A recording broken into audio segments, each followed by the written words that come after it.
कैसे ढाबे का मामूली नौकर बना देश की पहली हीरोइन। आखिर क्यों पुरुष होने के बावजूद हीरोइन बनने के लिए राजी हो गए अन्ना सालुंके। क्यों लोग बिना जूतों के सिनेमा घर के अंदर जाते और हाथ जोड़कर बैठते थे। बात 1912 की है।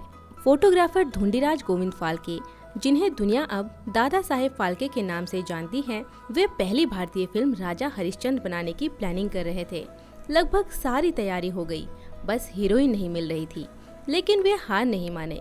आखिरकार फिल्म में एक लड़के को रानी तारामती बनाया गया। ये लड़का था अन्ना सालुंके। आज बॉलीवुड डायरी में कहानी इन्हीं अन्ना सालुंके की है, जिन्होंने हिंदी सिनेमा के लिए पहली हीरोइन बनना मंजूर किया। दोस्तों, 1911 में दादा साहेब फाल्के ने विदेशों से प्रभावित होकर भारत की पहली फिल्म राजा हरिश्चंद्र बनाने का फैसला किया। कम खर्च में सारे इंतजाम हुए, लेकिन जब फिल्म की हीरोइन ढूंढने निकले तो पसीने छूट गए। हीरोइन बनना मतलब पर्दे पर नाचना गाना। विदेशी फिल्मों में इतनी अश्लीलता दिखाई जाती थी कि पर्दा प्रथा फॉलो करने वाली महिलाओं को ये मंजूर नहीं था। आखिर अखबारों में ऐड दी गई, तब भी कोई महिला नहीं मिली। दादा साहेब ने अपनी पत्नी सरस्वती से फिल्म में हीरोइन बनने को कहा, क्योंकि उनके पास कोई और चारा नहीं बचा था। पत्नी पहले ही सेट पर होने वाले सारे काम देख रही थी। सबका खाना बनाना, खाना परोसना, घंटों सफेद चादर पकड़कर सीन शूट करवाना, सबके कपड़ों के इंतजाम, कपड़े धोना, सेट पर लोगों का ध्यान रखना, ये सारी जिम्मेदारियां उनके कंधों पर थी। ऐसे में उन्होंने दादा साहेब से साफ कहा कि उन्हें इस पूरी फिल्म में किसी भी तरह का क्रेडिट ना दिया जाए। पत्नी के इनकार करने के बाद थक हार कर Dada Saheb red light area पहुंच गए, लेकिन वेश्याओं ने भी इस काम के लिए इनकार कर दिया। निराश होकर लौटते हुए दादा साहेब ग्रांट रोड स्थित एक ढाबे पर रुक गए। चाय मंगवाई तो जो हाथ टेबल पर चाय रखते दिखे वो बेहद कोमल और नजाकत वाले थे। दादा साहेब ने गौर किया तो देखा चाय देने आया ढाबे का नौकर दुबली पतली कमर और महिलाओं की कद काठी वाला था।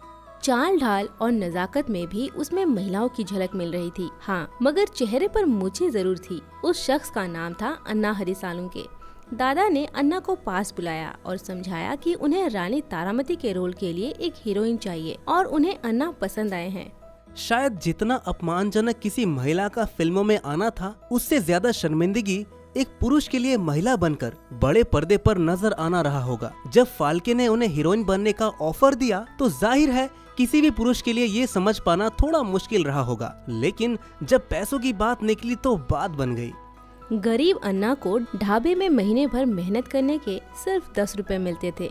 ऐसे में दुखती नस पकड़कर दादा साहेब ने उसे 15 रुपए महीने पर नौकरी देने का वादा किया। ऐसे ही फाल्के को उनकी फिल्म राजा हरिश्चंद्र की रानी तारामती मिली और भारत को उसकी पहली हीरोइन। इस तरह भारत की पहली हीरोइन बनने का इतिहास एक पुरुष ने रचा। दोस्तों, अन्ना सालुंके की मूछें थी। तारामती का रोल निभाने के लिए जाहिर है कि उन्हें मूछें हटवानी पड़ती। जब फाल्के ने उनसे विनती की तो वे अड़ गए कि चाहे जो हो जाए मूछें नहीं हटाने देंगे। हिंदू रीति रिवाजों के अनुसार कोई व्यक्ति तभी मूछें हटवाकर सिर मुंडवाता है जब उसके पिता का देहांत हो जाए। जब फाल्के ने खूब मिन्नतें की तो अन्ना को मानना पड़ा। हालांकि शूटिंग शुरू होने तक वो उस फैसले से खुश नहीं थे। रोजाना शूटिंग शुरू होने से पहले अन्ना की दाढ़ी बनाई जाती थी ताकि कोई जान न सके कि वे एक पुरुष हैं। सेट पर कोई महिला आर्टिस्ट नहीं थी। ऐसे में दादा साहेब खुद अन्ना को साड़ी पहनाते थे और महिलाओं की तरह सजाते थे। बंद कमरे में रानी तारामती बनने की प्रैक्टिस करते हुए तो अन्ना को कोई झिझक नहीं हुई। लेकिन 1912 में शूटिंग के लिए जैसे ही कैमरा शुरू हुआ तो उन्होंने कैमरे के सामने आने से इनकार कर दिया। दादा ने उन्हें खूब समझाया तो वे राजी हुए। भारत की पहली फिल्म राजा हरिश्चंद्र 15,000 के खर्च में बनकर तैयार हुई। दादा साहेब फाल्के एक्टर्स को फीस देने के साथ साथ उनके रहने खाने का भी खर्च उठाते थे। अन्ना सालुंके भी बाकी को एक्टर्स के साथ फाल्के के घर में ही रहते थे। अन्ना महिलाओं की तरह पल्लू और बाल संवारते तो बेहद खूबसूरत लगते थे। इतने खूबसूरत कि जब 1913 में भारत की पहली फिल्म राजा हरिश्चंद्र रिलीज हुई तो देखने वालों को समझ ही नहीं आया कि पर्दे पर नजर आ रही खूबसूरत महिला असल में कोई पुरुष है। ब्लैक एंड व्हाइट जमाने में भी माथे पर टीका, गले में मोतियों की माला, हाथों में गहने, घने बालों में हर किसी ने अन्ना को महिला ही समझा। इनकी खूबसूरती निखारने के लिए इनकी चिन्ह पर एक काला तिल भी बनाया जाता था। इस फिल्म के बाद हर कोई उन्हें एक नजर देखना चाहता था और उनसे मिलना चाहता था। इससे पहले लोगों ने सिर्फ स्टेज पर एक्टर्स को नाटक करते देखा था। ऐसे में पर्दे पर किसी महिला का नजर आना लोगों के लिए चमत्कार के समान था। वहीं 1913 में दादा साहेब ने फिल्म मोहिनी भस्मासुर बनाई। फिल्म की हीरोइन दुर्गाबाई कामत और कमलाबाई गोखले बनी। ये पहली बार था जब कोई महिला फिल्मों में आई थी। दोनों फिल्मों में आई तो जरूर, लेकिन महाराष्ट्रियन समाज के लोगों से ये बर्दाश्त नहीं हुआ। उन दोनों का समाज ने खूब बहिष्कार किया। हालांकि हीरोइंस के आने के बावजूद अन्ना सालुंके में वो अदाएं थीं कि जब दादा साहेब ने 1917 में फिल्म लंका दहन बनाई तो उसमें सीता का रोल अन्ना सालुंके को ही दिया गया। गजब की बात ये रही कि फिल्म में अन्ना ने सीता के साथ साथ भगवान श्री राम का रोल भी प्ले किया और इतिहास रचा। फिल्म लंका दहन में 2 रोल्स में नजर आकर अन्ना सालुंके ने पहले डबल रोल का इतिहास बनाया। आज भी हिंदी सिनेमा के इतिहास में कोई ऐसी फिल्म नहीं है जिसमें हीरो और हीरोइन दोनों का रोल एक ही व्यक्ति ने निभाया हो। पर्दे पर रामायण की कहानी देखना लोगों के लिए इतना बेहतरीन अनुभव था कि लोगों ने इसे सच मान लिया। थिएटर के बाहर टिकट खरीदने वालों की लंबी कतारें होती थीं। ये हिंदी सिनेमा के इतिहास का पहला मंजर था जब कई किलोमीटर की भीड़ टिकट खरीदने खड़ी होती थी। लोग सिक्कों से टॉस करके ये तय करते थे कि टिकट किसे मिलेगी। भगदड़ और टिकट की लड़ाई थिएटर के बाहर आम बात हो गई थी। सिनेमा घरों के बाहर जूते चप्पल बिखरे पड़े रहते थे। राम और सीता के साक्षात दर्शन के लिए पहुंचे लोगों ने सिनेमा घर को मंदिर समझ लिया। लोग बिना जूतों के अंदर जाते और हाथ जोड़कर बैठते थे। फिल्म में पहली बार ट्रिक फोटोग्राफी और कुछ खास तरह के स्पेशल इफेक्ट्स इस्तेमाल किए गए थे।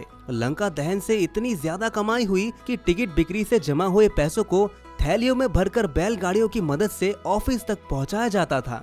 दोस्तों, राजा हरिश्चंद्र और लंका दहन के बाद अन्ना सालुंके 3 और फिल्मों में हीरोइन बने। इसके अलावा पुरुषों के रोल में अन्ना ने 32 फिल्मों में काम किया। लंका दहन की कामयाबी के बाद दादा साहेब ने Phalke film company production house शुरू किया था। कामयाबी मिलती गई और पार्टनर्स जुड़ते गए। 1918 में Phalke film company Hindustan film company में कन्वर्ट हो गई। इस फिल्म प्रोडक्शन में पार्टनर्स के अलावा वही लोग काम करते थे जो फिल्म राजा हरिश्चंद्र से फाल्के के साथ जुड़े हुए थे।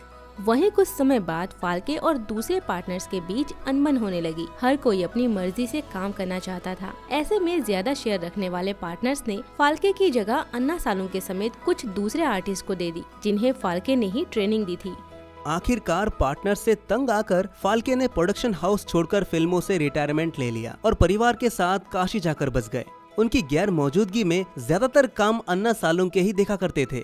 वहीं 1922 की फिल्म सत्यनारायण में अन्ना सालुंके ने बतौर सिनेमेटोग्राफर भी काम किया। इसके बाद इन्होंने दादा साहेब के साथ बुद्धादेव में भी सिनेमेटोग्राफी की थी। इन दोनों फिल्मों के बाद 1923 में इन्होंने हमेशा के लिए एक्टिंग छोड़ दी। आगे का कैरियर इन्होंने सिर्फ फिल्में बनाते हुए गुजारा। बोलती फिल्में अपने साथ हिंदी सिनेमा में बड़ा बदलाव लेकर आई। जो फिल्में कम खर्च में बन जाया करती थी वो अब दोगुनी लागत में बनने लगी थी। कई स्टूडियो बंद होने की कगार पर आ गए और कई छोटे मोटे फिल्म मेकर्स ने फिल्में बनाना ही छोड़ दिया। इन्हीं में से एक थे अन्ना सालुंके। अन्ना फिल्मों से दूर होने के बाद ऐसे गुम हुए कि इतिहास में 1931 के बाद कहीं उनका जिक्र तक नहीं मिलता। इन्होंने शादी की या नहीं, बच्चे थे या नहीं, कोई भी इन्फॉर्मेशन नहीं है। हिंदी सिनेमा की पहले हीरोइन बनने का इतिहास रचने वाले अन्ना सालुंके कहाँ रह गए या उनका निधन कब हुआ, ये भी एक रहस्य ही है।